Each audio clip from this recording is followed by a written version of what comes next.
Después de correr con cierta prisa por Cantabria y el norte de Castilla, este río Ebro de tantas patrias y tantas humillaciones dedica un centenar de kilómetros a visitar las fecundas tierras de La Rioja, desde las Conchas de Haro hasta que llama a las puertas del navarro Castejón.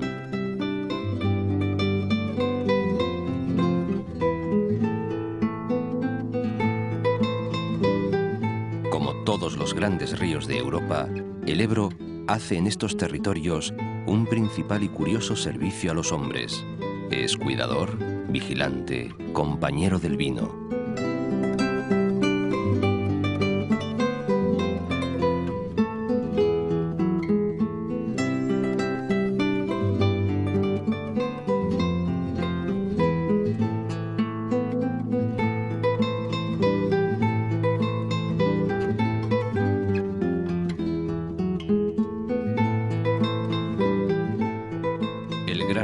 Que viene de las montañas cantábricas, que ha cruzado las espesuras verdes de Castilla, que calmará la sed de las tierras de Aragón y morirá en Cataluña sobre el lecho construido por él mismo, ha sido testigo de este milagro del vino de La Rioja.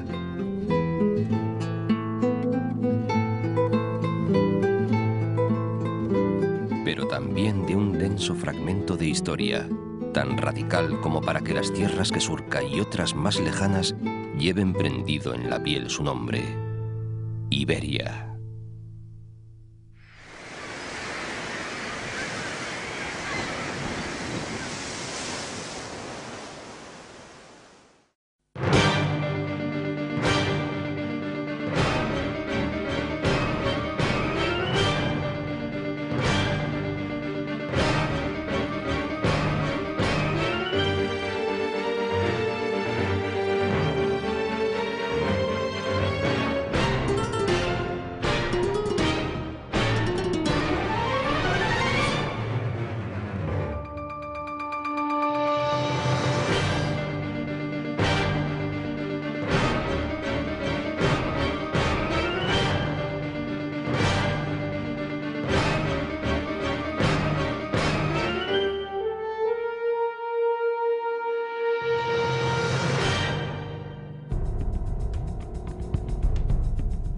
Para rendir homenaje al nombre de Logroño, el río entra en ella, la roza más bien, con una sinfonía de puentes.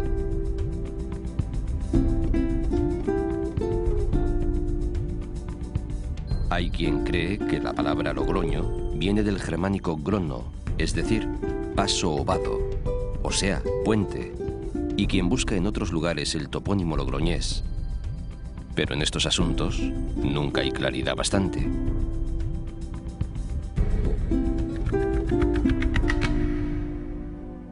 El hecho es que esta ciudad, con probables orígenes celtíberos, empezó a tener importancia por su situación estratégica a finales del siglo XI, con los fueros que le dio el rey leonés Alfonso VI.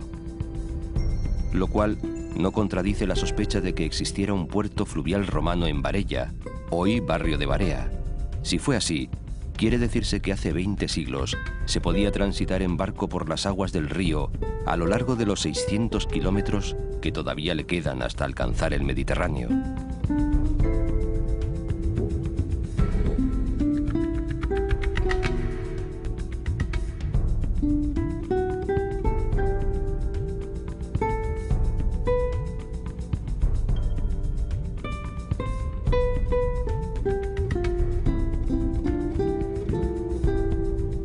Ciudad de sangre jacobea, la estructura urbana y gran parte de los edificios notables de la capital riojana se reclaman más o menos de aquella itinerante devoción. Paralela a las aguas corre la Rúa Vieja, es decir, la vía original de los peregrinos, con su continuación de Barrio Cepo. Y en el centro de estas dos calles aparece una iglesia dedicada al apóstol, con su impresionante matamoros en la fachada.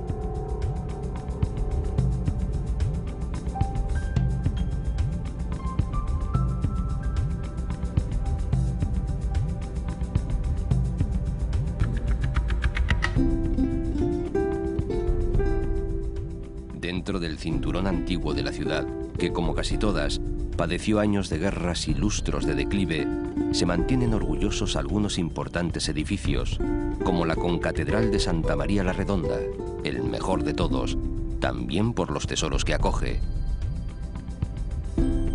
Otras iglesias y varias casas blasonadas, cuya prestancia puede resumir el antiguo palacio de aquel famoso bravucón general Espartero, que aquí se retiró a disfrutar de sus batallas ganadas. Una soberbia estatua le recuerda en el mejor jardín de la ciudad. Mas siendo Logroño capital administrativa, ciudad de servicios y organización, aunque ya con cierto empuje industrial, no podía en modo alguno despojarse del carácter esencial de estas riberas del Ebro.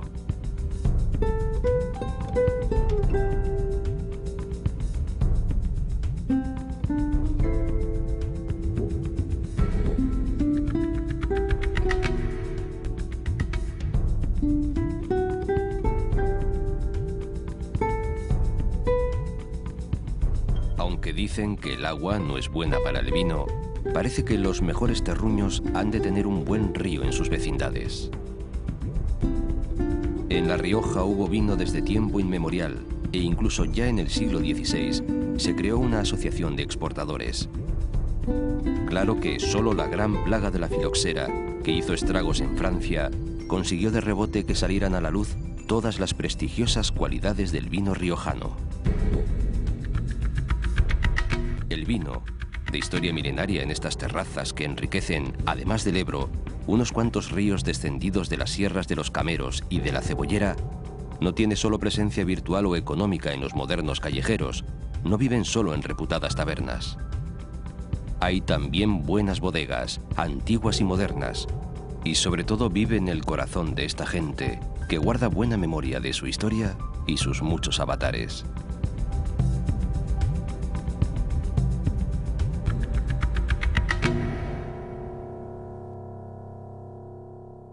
Ensimismado en su oficio, el Ebro riega grandes huertas, hace prosperar magníficas verduras y marca también límites políticos.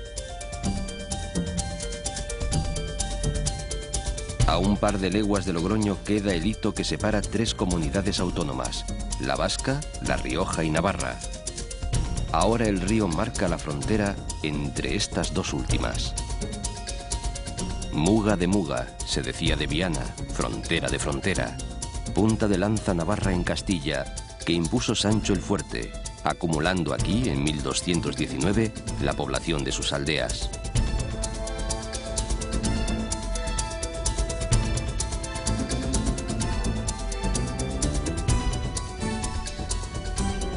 Los restos de muralla y el recio urbanismo de su casco antiguo explican muy bien que esto fue una fortaleza estratégica. Por aprecio a ella, Carlos el Noble estableció en 1423 el título de Príncipe de Viana para el heredero a su trono navarro, título que hoy ostenta don Felipe de Borbón.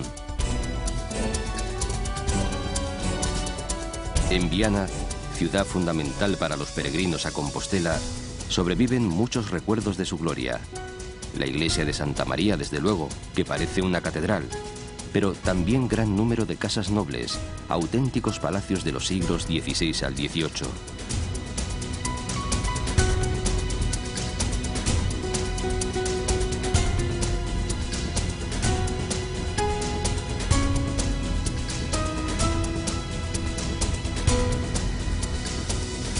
Varios pueblos de relieve viven junto al río, tanto en su margen navarra como en la riojana. Lodosa, antiguo señorío condal, que crece al pie de una peña desértica, pero posee excelentes regadíos, se ha abierto al mundo moderno con sus importantes fábricas conserveras, sobre todo de pimientos, que engalanan también las fachadas de muchas viviendas. San Adrián, bien asentada en una colina, no pertenecía a un conde, sino a un marqués.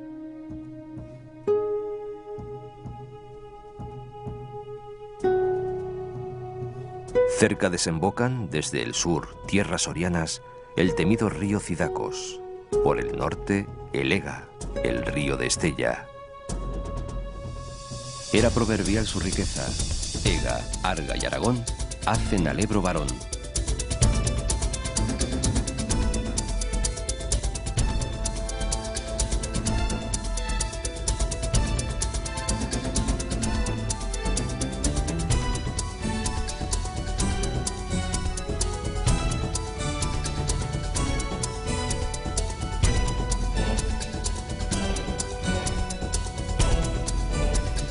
Tanta abundancia de agua, que no la fertilidad del terreno ni el clima, debe explicar que la ciudad que hoy se conoce como Calahorra, riojana, fuera asentamiento humano desde el Paleolítico.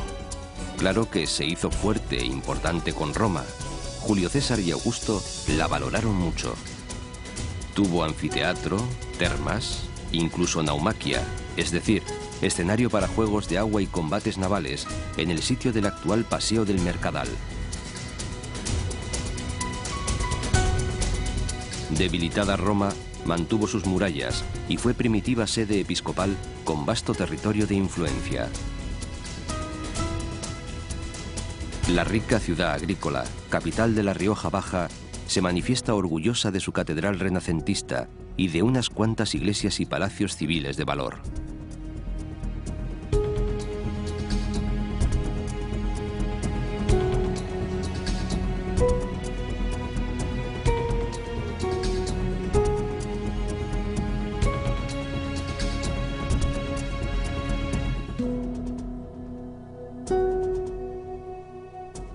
Al otro lado del río, en las Vegas navarras, una decena de pueblos menores, pero muy gratos todos, se alegran la vida con los sotos de unos cuantos ríos que acabarán enseguida en el Ebro. Alguno muy digno de respeto, como el Arga, que baja de Pamplona y de los Pirineos, o como el Aragón. Huertos y alamedas abrazan caseríos de arquitectura tradicional y confortable, cuyos nombres dicen muchas cosas, sobre todo a quienes se amparan de su hospitalidad. Buena agricultura por todas partes, fábricas conserveras, una buena fortaleza medieval en Marcilla, algunas iglesias notables y hermosas ermitas en despoblados.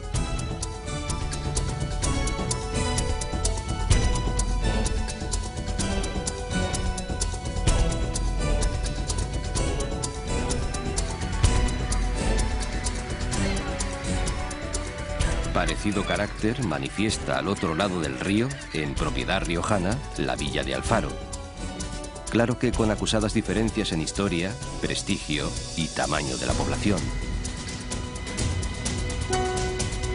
Alfaro fue poblado celtíbero, villa romana y propiedad muy querida de los árabes, que le dan su actual nombre. Más tarde se la tituló como Llave de Castilla. La antigua colegiata de San Miguel, la Catedral de las Cigüeñas, es su edificio más importante.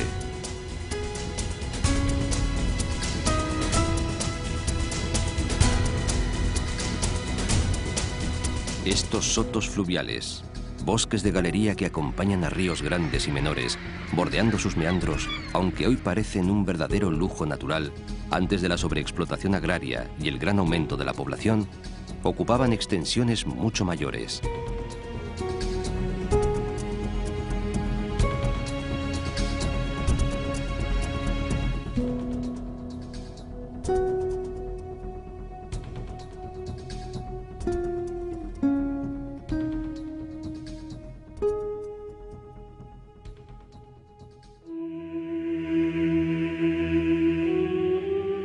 Un lenguaje lleno de admiración y lirismo practicaban los antiguos poetas de Tudela y siguen practicando hoy sus habitantes cuando se refieren a sus huertas y a los frutos que les dan. Seguramente la presencia del río, que en más de una ocasión se desbordó, fue la razón que empujó a los conquistadores musulmanes, cuando llevaban casi 100 años en la península, a fundar en este sitio una gran ciudad. Enseguida tuvo elementos bien organizados para hacerse rica, poderosa y, claro, apetecible. Tenía un buen abastecimiento de agua. Se le añadió enseguida un puente, el único que había entre Logroño y Zaragoza. Poseía tierras fértiles, luego murallas, que duraron hasta no hace mucho, y una fortaleza para defender todas esas riquezas.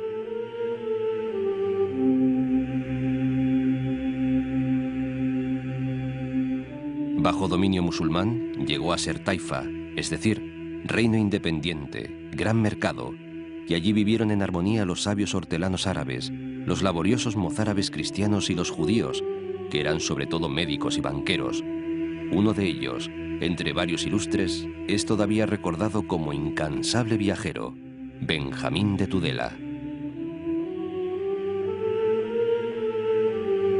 Después de haber establecido en el siglo XVII un nuevo centro vital en la Plaza Nueva, Tudela se desborda al fin de sus murallas hace apenas 150 años.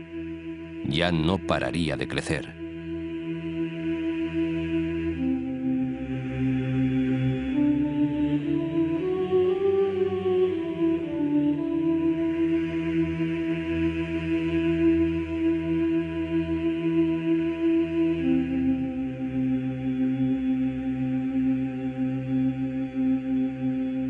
A las afueras de Tudela, en Casas del Bocal, aparece la toma del Canal Imperial de Aragón, una imponente obra de ingeniería imaginada hacia el año 1200, iniciada en tiempos de Carlos V y que logró concluir en 1790 el canónigo ilustrado Ramón Pignatelli.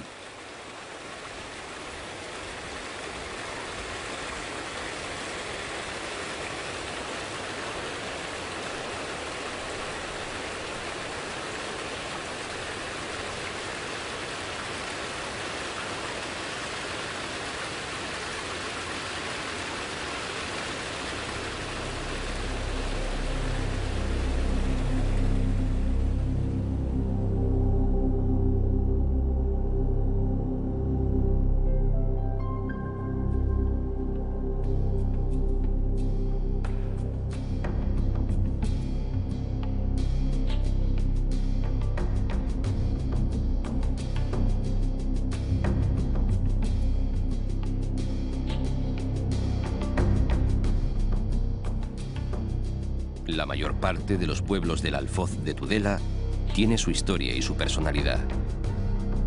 Murchante fue población celtíbera. Cascante, sobre el valle hortícola del sediento río Keiles y con ricos viñedos, tuvo el título de Municipium Romanum. La Basílica del Romero explica la calidad de este pueblo.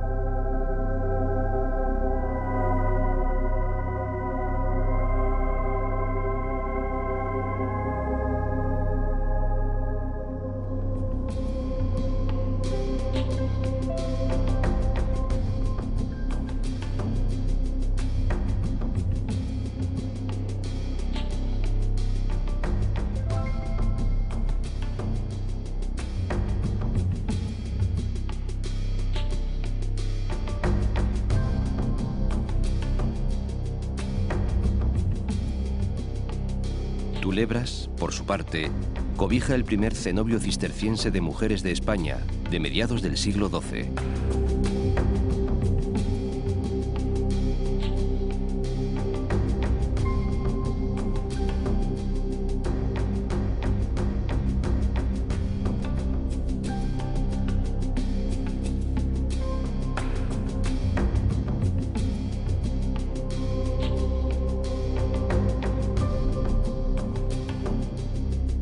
En violento contraste con los vergeles que el Ebro va creando por donde pasa, al costado mismo de Tudela se abre uno de los yermos más resecos, vastos y también más bellos de España, las Bardenas, las negras y las blancas.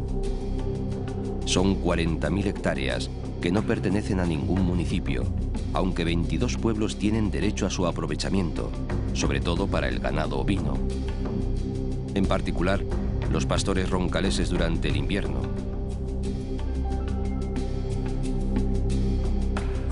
Raras pero impetuosas lluvias han diseñado este desierto estepario.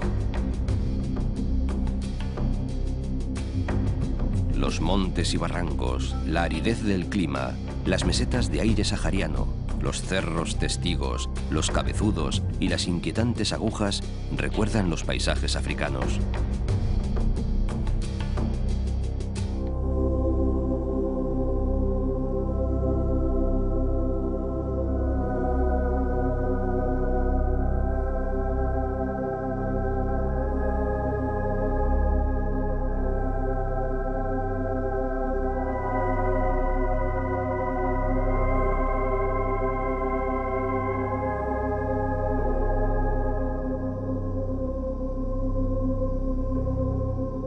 Aguas abajo, tras su matrimonio con Tudela, el río se paraliza en embalses como el de Pignatelli y entre amenos paisajes continúa regando un puñado de pueblos prósperos. Es su despedida de la Ribera Navarra. Luego, tierra y río son Aragón.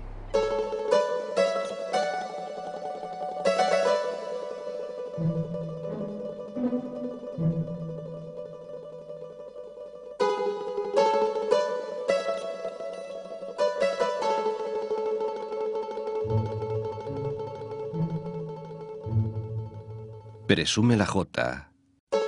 Recoge el Ebro en sus aguas los besos de nuestras tierras, las caricias del Moncayo y los suspiros del Guerba.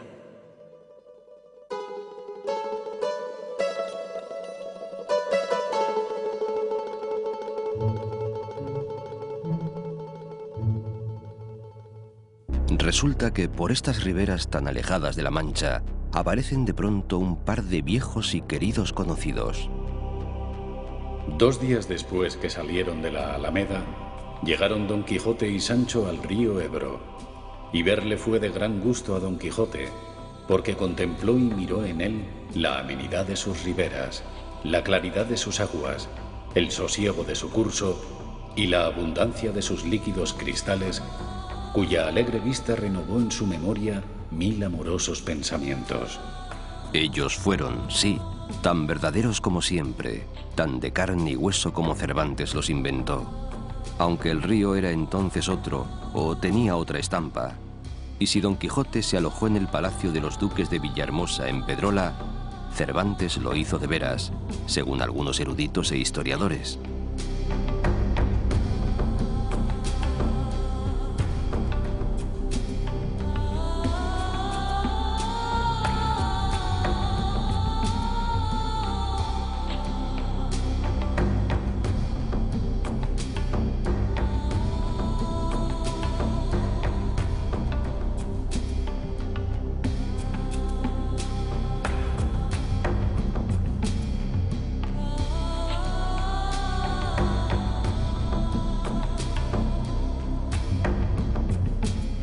La amplia vega que forman el Jalón y el Ebro, en el encuentro de sus aguas, permite entender que tuviera este lugar, y desde la oscuridad de los tiempos, tan codiciosos pretendientes.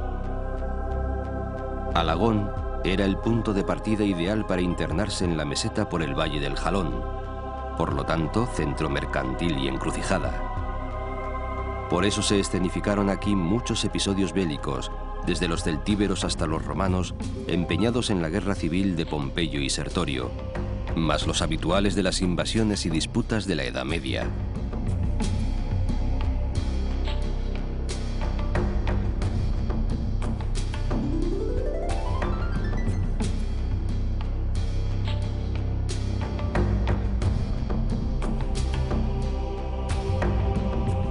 Los musulmanes ejercitaron en sus ricos campos su sabiduría agrícola y huertana, con sistemas de regadíos que todavía se conservan hoy.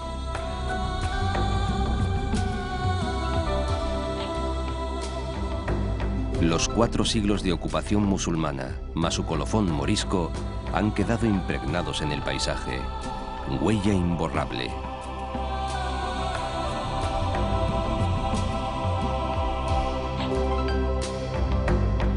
El Ebro, que ha engrosado su caudal con las dádivas que le llegan de los Pirineos y de los montes ibéricos, es un río servicial, utilitario, sometido al gobierno de los agricultores, incluso sometido hoy a las necesidades de las nuevas industrias.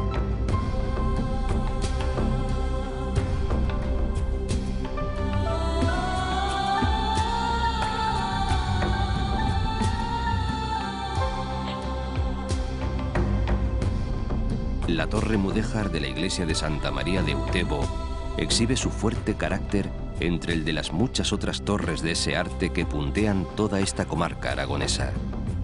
Parecería que desde cualquiera de estos alminares bautizados fuera a difundirse en cualquier momento la llamada a la oración del muecín de guardia.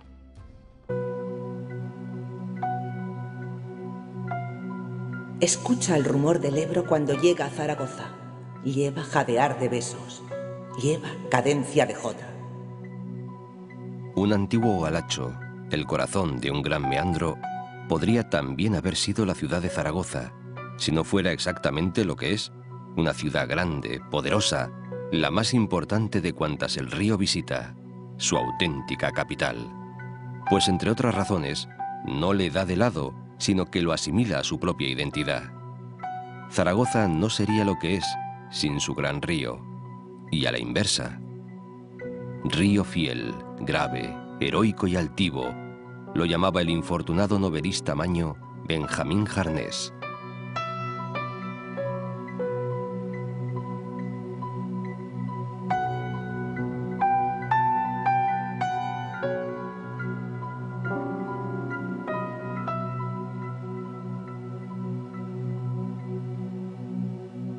Plinio habla de un poblado ibérico en el límite con los celtas y los vascones, Salduye. Roma no tardó en comprobar las ventajas estratégicas de aquel cruce de ríos y hacia el año 19 a.C. fundaron la colonia César Augusta para los licenciados de las guerras cántabras, como Mérida. Incluso quedan, de época tardorromana, algunos tramos de la muralla junto al Ebro, en la zona del Pilar. Con la llegada de los árabes, la vieja Saracosta se llama también Medina Albaida, Ciudad Blanca. Fue entonces cuando la tradición señala una visita de la Virgen María en carne mortal y subida a una columna o pilar al deprimido y fracasado apóstol Santiago, leyenda en la que está el origen de la firme devoción mariana de esta ciudad. A suerte echaron los ríos, cuál por el Pilar pasaba, y el Ebro, por conseguirlo, a todos les hizo trampa.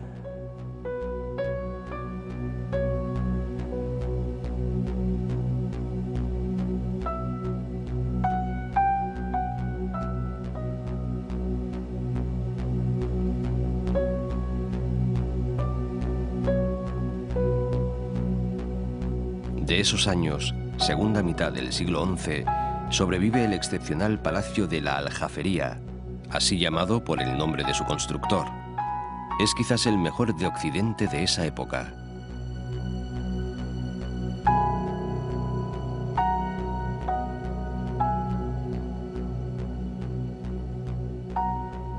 Sería utilizado sucesivamente como residencia de recreo, cárcel de la Inquisición y luego como cuartel.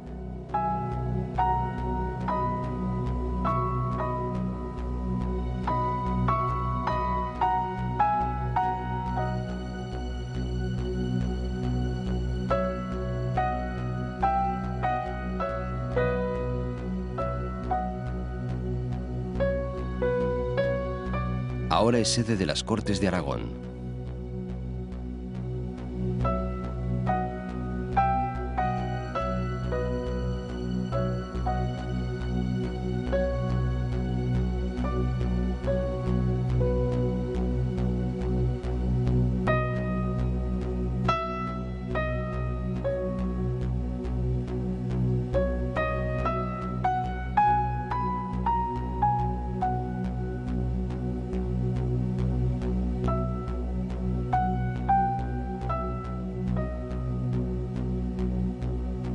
El río ha sido a la vez un viejo problema.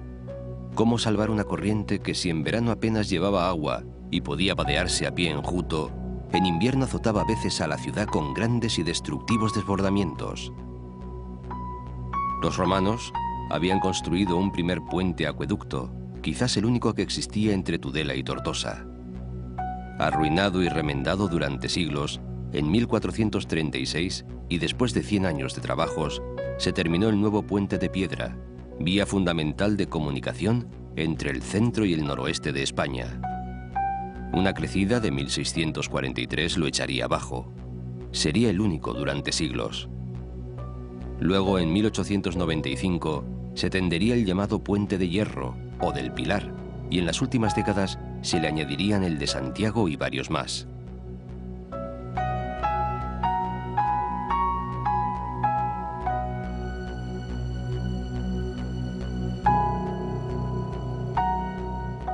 La ciudad, después de un efímero siglo de oro, el XVI, ha pasado por muchos años de calamidad y decadencia. Los dos feroces sitios que le impusieron los franceses en 1808 y 1809 provocaron unos 60.000 muertos. Arrasada y despoblada, Zaragoza tardaría más de un siglo en comenzar una recuperación que solo se aceleró en los últimos años.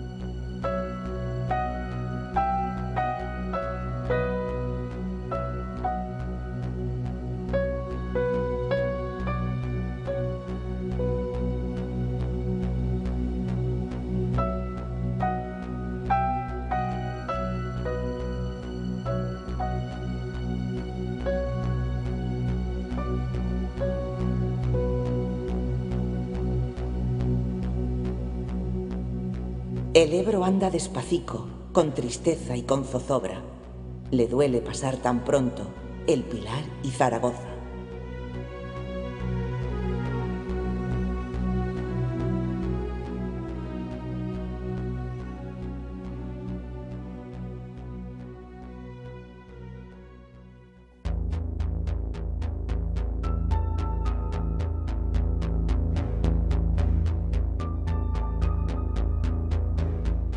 ¿Puede el río ahora, escoltado siempre por el Canal Imperial de Aragón, continuar con el juego de sus meandros? Tiene por aquí pocas amistades de provecho. De las tierras áridas de sus orillas, aplastadas además por un clima seco, ya claramente mediterráneo, apenas brotan mínimas corrientes que puedan enriquecer el cauce del gran río. Detrás de las terrazas de la margen izquierda se expande el erial de los Monegros. El Ebro parece ahora un Nilo modesto en su curso alto. Sin embargo, hubo desde hace mucho población asentada en estos parajes. Los íberos fueron atraídos por ellos y luego los romanos establecerían colonias para cultivar grandes extensiones de cereal. Resulta evidente la presencia de hortelanos árabes, mudéjares y moriscos en todos los pueblos que hoy teje la carretera del Bajo Aragón y que sufrieron tanto durante la gran batalla de la Guerra Civil.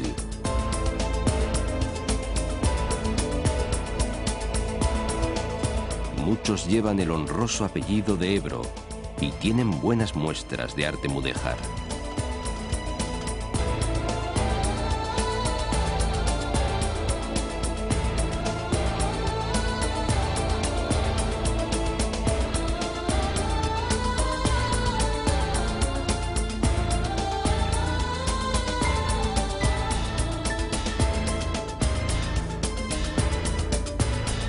En Velilla de Ebro estuvo la colonia romana más importante del Valle Medio del Ebro antes de la fundación de Zaragoza. Y en el llamado Cabezo de Alcalá, del modesto caserío de Azaila, las excavaciones han permitido confirmar la existencia de un poblado con una antigüedad de 2700 años, destruido quizás 400 años después durante la Segunda Guerra Púnica.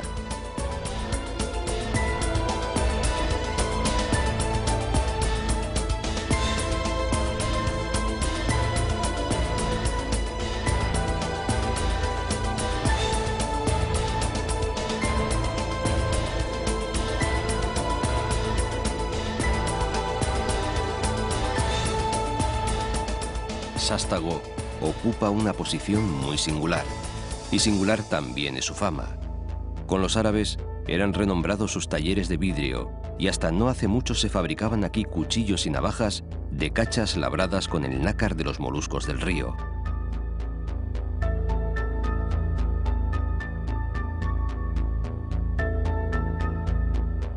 El vecino Escatrón, en cambio, ha perdido casi la memoria de un solar que fue dominante y próspero durante siglos. Hace cosa de 50 años, se instaló junto al río una central termoeléctrica. La industria modificó radicalmente la vida social y económica de la población. Casi frente por frente, al otro lado del río, el monasterio de Nuestra Señora de Rueda es uno de los lugares más hermosos de todo el curso del Ebro.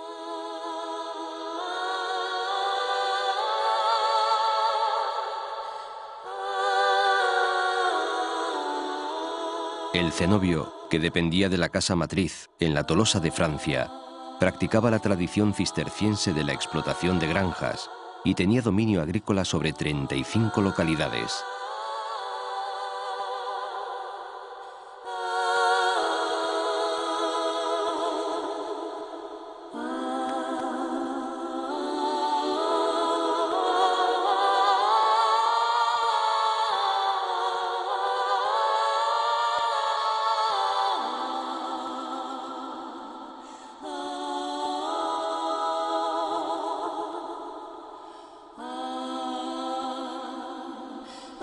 la vera del río, pueden verse aún las huellas de la enorme presa o azud, la caja de la rueda y el acueducto, elementos para llevar el agua hasta el último rincón del territorio. Y sigue viva la memoria de aquellos monjes y sus esfuerzos titánicos para enriquecer el monasterio.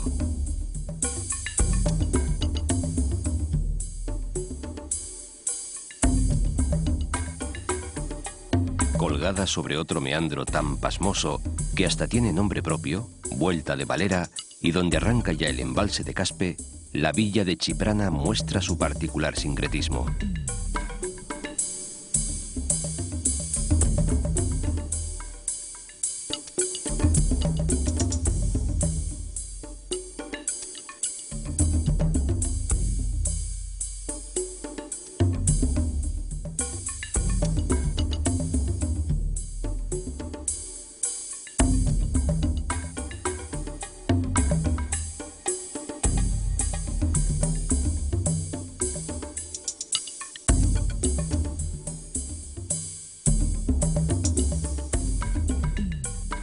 En la cola del llamado Mar de Aragón, es decir, del enorme y tortuoso embalse de Mequinenza, apenas 7 kilómetros río abajo, donde llegan al Ebro las aguas del Guadalope, Caspe defiende frente a Alcañiz su calidad de capital del Bajo Aragón.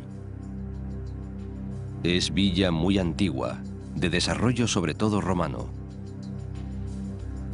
No se apartaría de asuntos gloriosos después de la caída del imperio.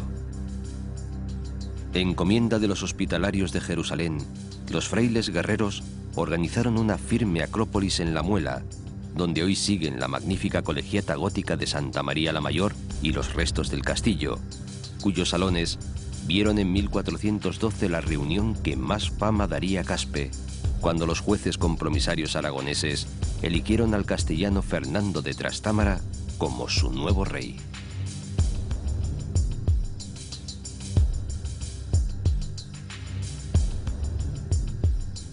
Caspe perdió en el embalse sus cultivos de organización morisca y las guerras carlistas y la civil más tarde le harían protagonista de sucesos más bien tristes. Y sin renunciar a las continuas revueltas, aparece contenido en el gran embalse de Mequinenza, el más grande de la cuenca y uno de los mayores de España. Almacena más de 1.500 millones de metros cúbicos de agua que se dedican a la producción eléctrica.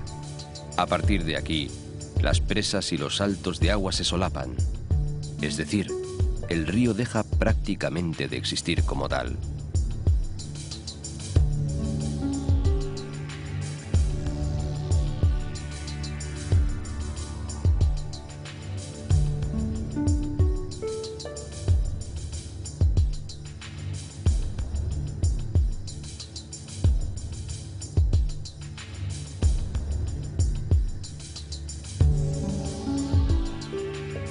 Mequinenza es un pueblo de nueva planta.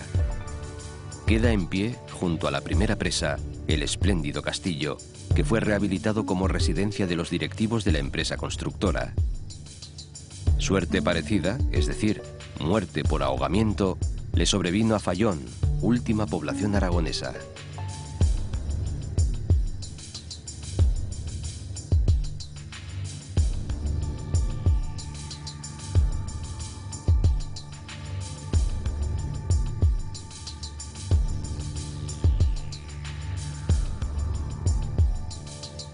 Flix, la industrial, con una cota de solo 25 metros sobre el mar.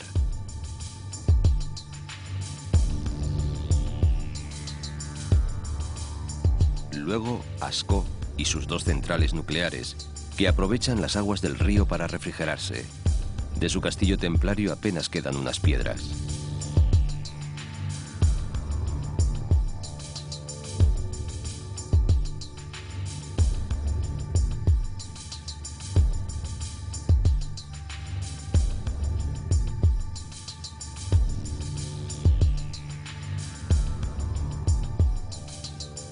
Mora de Ebro ha sido y es también encrucijada histórica en la comarca tarraconense de la Ribera del Ebro, no lejos del priorato y del joven milagro de sus vinos. En su castillo estuvo encarcelado en el siglo XV el legendario conde de Urgel, heredero de la corona aragonesa. Pero a Mora le ocurrió la desdicha de estar en pleno frente de la batalla del Ebro. Fue tanta la destrucción y la calamidad que se edificó un pueblo joven, Mora la Nueva, hoy agrícola, comercial e industrial al mismo tiempo. Miravet logró también conservar su castillo templario. Es un fastuoso mirador sobre el poderoso y ya moribundo río. Casi todos los pueblos de esta comarca aparecen reiteradamente citados en los partes de guerra del año 1938, firmados por Lister o por Yahweh. Si me quieres escribir, ya sabes mi paradero. En el frente de Gandesa, primera línea de fuego. Tras Benifayet, algunas sierras alcanzan cerca de 1000 metros de altitud. En Cardó hay establecido un balneario desde el año 1887 que se estableció sobre un antiguo convento de carmelitas en el llamado desierto de San Hilarión.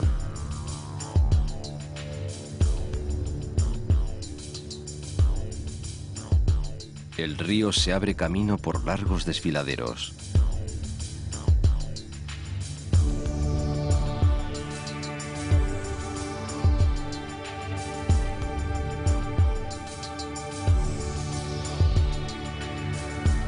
A un lado, el desierto calcáreo de la Sierra de Cardó.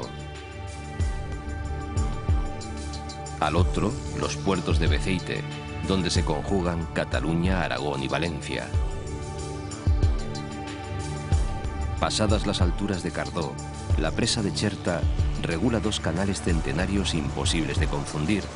Claro que, según desde donde se miren, se llaman el de la derecha y el de la izquierda.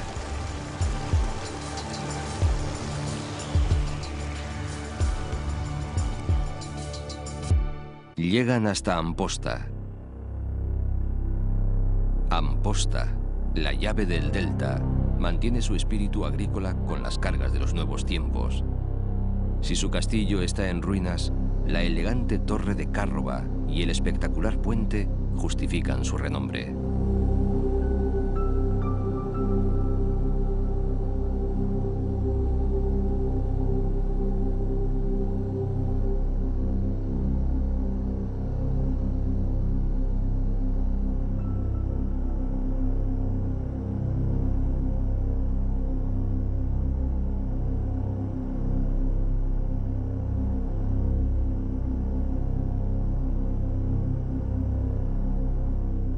Los pueblos puramente ribereños como Aldover y Roquetas miran un río más ancho y ya navegable, aunque es raro encontrar aquellas vigorosas naves de remos que dicen yauts dedicadas al transporte. Pero enseguida el río se presenta en Tortosa, que ha sido siempre sede del gran puente sobre el Ebro, el Gran Vado. Aquí resumía irónicamente en 928 kilómetros de historia el poeta Sánchez Mazas. En Reynosa, origen mío, he dado en meterme a río, por la línea castellana y la tierra aragonesa, por la Solana alavesa y la ribera riojana, más abajo de Sangüesa, y como me da la gana, por la tierra catalana, y a Tortosa y a otra cosa. Tortosa, alargada entre el río y los montes, viejo puerto de mar al que el mar abandonó, gracias precisamente al Ebro, que hoy discurre casi bajo las ventanas del palacio del señor obispo, vigilado muy de cerca por una gran catedral inacabada, casi escondida dentro de la ciudad, y un castillo transformado en parador de turismo. De las glorias y las penalidades pasadas, tantas guerras, y la última, que causó grandes estragos, quedan reliquias por todas partes.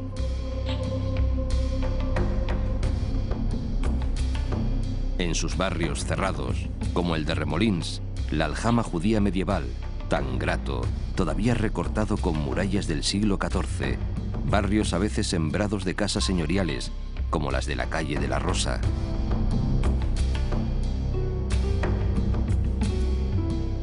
En esa catedral gótica, de lujosa fachada casi invisible, que creció sobre una mezquita levantada a su vez sobre el foro romano. En la Suda, Palacio Castillo, que fue triple en algunas épocas, corazón de la ciudad, recuperado parcialmente. Frente a esa antología de urbanismo histórico, el río se mueve lento, pesado, cargado de barro y ahora también de puentes, casi sólido. Desde el nuevo puente de Amposta hasta el faro de la punta oriental de la isla de Buda, hay unos 25 kilómetros de delta, la punta de una flecha que se clava en el mar. Una parte está declarada Parque Natural desde 1983.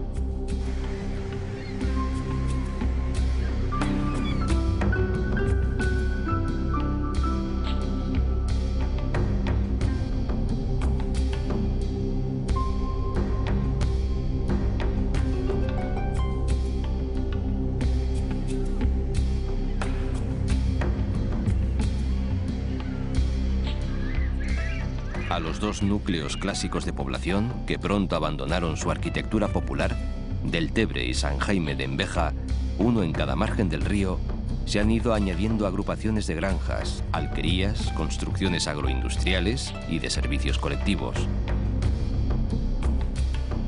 Así nace el delta cada día con un paisaje nuevo. O así desnace, porque algunos estudiosos afirman que el delta retrocede algunos metros por año. Los embalses en que se retiene al río, nada menos que 175 entre grandes y pequeños, impiden el curso de los limos hacia el delta.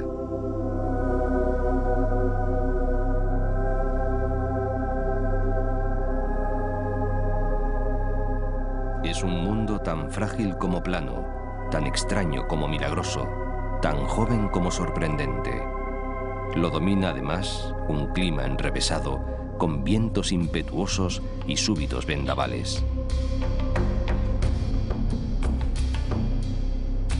Las del delta son, pues, las tierras más jóvenes de España, pero traídas todas de otra parte, de Aragón, de Rioja, de Castilla, como el agua que las traslada.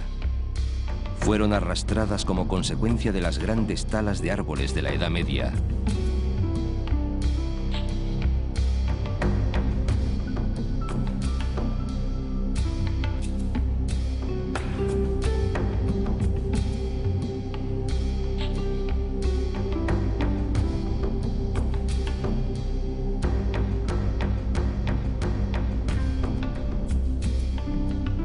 Unas 50.000 personas viven en el delta del cultivo del arroz, que crece de mayo a septiembre, de la pesca, de la caza legal o furtiva de aves que acuden a anidar o alimentarse de pescado, más la nueva aportación económica que dejan los turistas.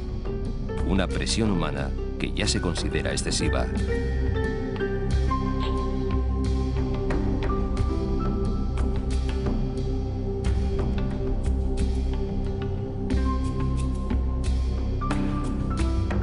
Ahora son pájaros los que sobrevuelan los extensos humedales, la telaraña de los canales rectilíneos.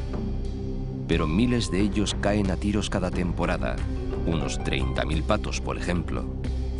Esta es la creación última, larga e insólita, de un río Ebro que ha venido sufriendo tantos trajines y tantos afanes desde las montañas de Reynosa. Por eso quizás lo llamaron muy tempranamente padre, si no de un país, al menos de este delta prodigioso.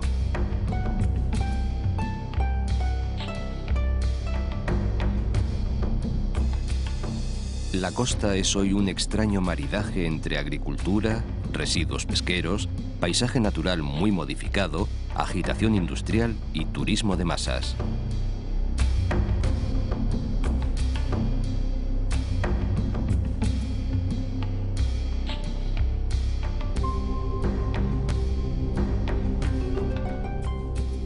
Casi cada población conserva su raíz. Como ejemplo, la Ametllá de Mar, al norte, se aferra a su espíritu de pueblo pescador. San Carlos de la Rápita, al sur, tiene el puerto natural más amplio de Europa y playas excelentes. Rápita significa cuartel de fronteras y el rey Carlos III, el urbanista, pretendió organizar aquí, sobre el puñado de barracas de pescadores, una gran ciudad fortaleza. Porque esta costa, como la ciudad de Tortosa, fue siempre muy apetecida de piratas. Pero murió el rey y terminó el proyecto.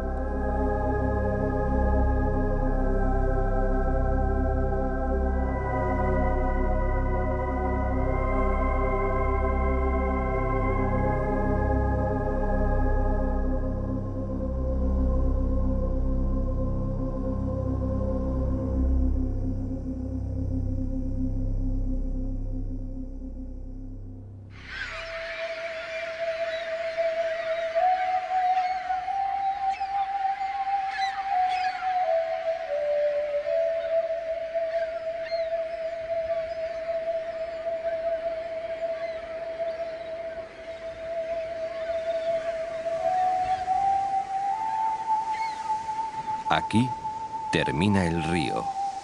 Escribía Josep Pla. El Nilo en grande, el Ebro en más pequeño, son dos corrientes de agua que llegan al mar después de haber atravesado dos desiertos con una fuerza erosiva fantástica. No son dos corrientes de agua, son dos corrientes de barro. El río llega tan denso y pesado de limo que el mar no puede con su enorme masa.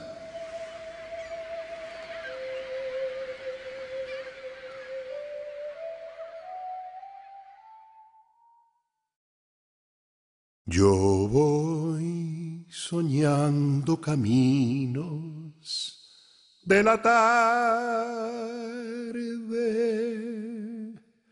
las colinas doradas, los verdes pinos y las encinas, ¿a dónde el camino irá? ¿A dónde el camino irá? Yo voy cantando viajero a lo largo del sendero. La tarde cayendo está, la tarde cayendo está.